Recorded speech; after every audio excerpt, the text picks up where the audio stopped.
What if I told you that a tiny stretch of water could bring the entire global economy to a halt overnight? This isn't fiction. This is real. And right now, it's at the center of one of the most dangerous military standoffs on Earth. We're talking about Iran, Houthi forces, and U.S. B-1B Lancer bombers locked in a high-stakes power struggle. And if you think this doesn't affect you, think again. Every time you fill your gas tank or order something online, this narrow waterway plays a role in that chain.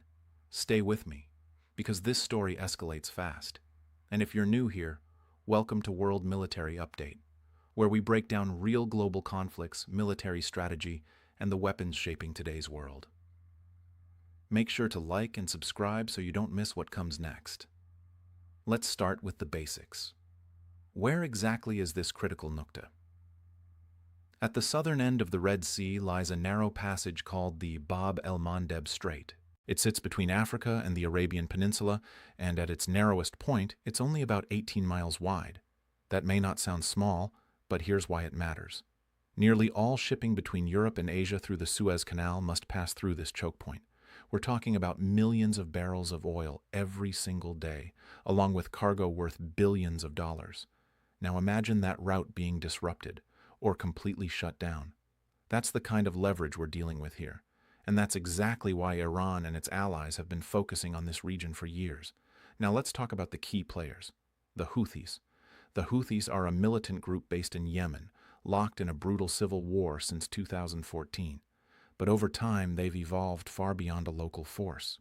With support from Iran, funding, weapons, and intelligence, they've become a powerful regional actor. In many ways, they act as a forward arm of Iranian strategy, allowing Iran to project power without direct confrontation. And their location is critical.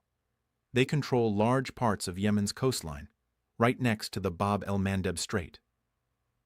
Starting in late 2023, the Houthis began launching drone and missile attacks on commercial ships in the Red Sea. Initially, they claimed they were targeting vessels linked to Israel, but soon the attacks expanded. Ships with no direct connection were also hit. And suddenly the global shipping industry was on edge. Major companies began rerouting vessels around the southern tip of Africa. That added thousands of miles, weeks of delay, and massive extra costs. Insurance rates skyrocketed by over 1,000% in some cases. The global supply chain started to feel the pressure almost immediately. So how did the United States respond? First, by forming a coalition, Operation Prosperity Guardian, to protect shipping routes. Naval forces were deployed to escort vessels and deter attacks, but the strikes didn't stop, so the response escalated. U.S. and British forces began targeting Houthi infrastructure inside Yemen, radar systems, drone launch sites, and weapons storage facilities. Then came a major shift. The U.S. deployed one of its most powerful aircraft, the B-1B Lancer bomber. This isn't just any plane. The B-1B is a supersonic strategic bomber capable of carrying massive payloads over long distances. Originally designed during the Cold War, it remains one of the most formidable conventional strike platforms in the world. When it shows up, it sends a message. This is serious. These bombers conducted long-range strikes deep into Houthi-controlled areas, targeting key assets used to threaten shipping lanes. But here's the critical part: Iran's role. According to intelligence reports, Iran has supplied the Houthis with advanced anti-ship missiles, precision drones, and targeting data.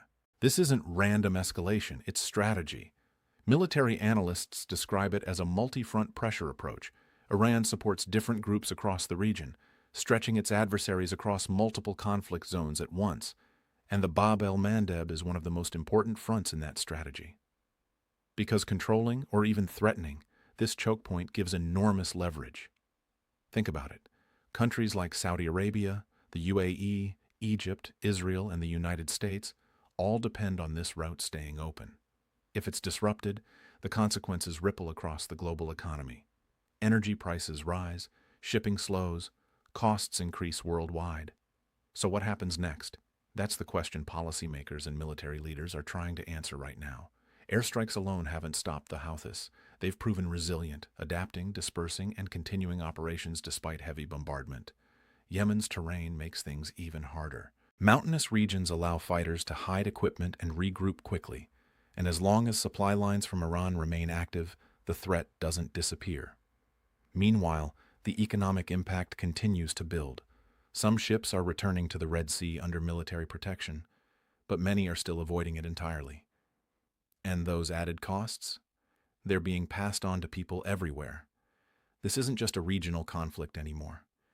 It's a global issue. What's even more concerning is the precedent. A relatively small armed group has managed to disrupt a critical global trade route using drones and missiles, and other groups around the world are watching closely.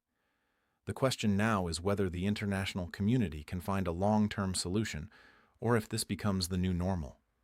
Because what we're witnessing isn't just a conflict, it's a shift in how global trade can be threatened, and it's all centered on a narrow stretch of water, just 18 miles wide. Yet the balance of power, global shipping, and economic stability are all tied to it. So what do you think? Can military force actually secure this region long-term, or are we looking at a prolonged conflict? Drop your thoughts in the comments.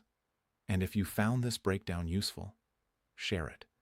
And don't forget to subscribe for more deep dives into the world's most critical conflicts. We'll see you in the next one.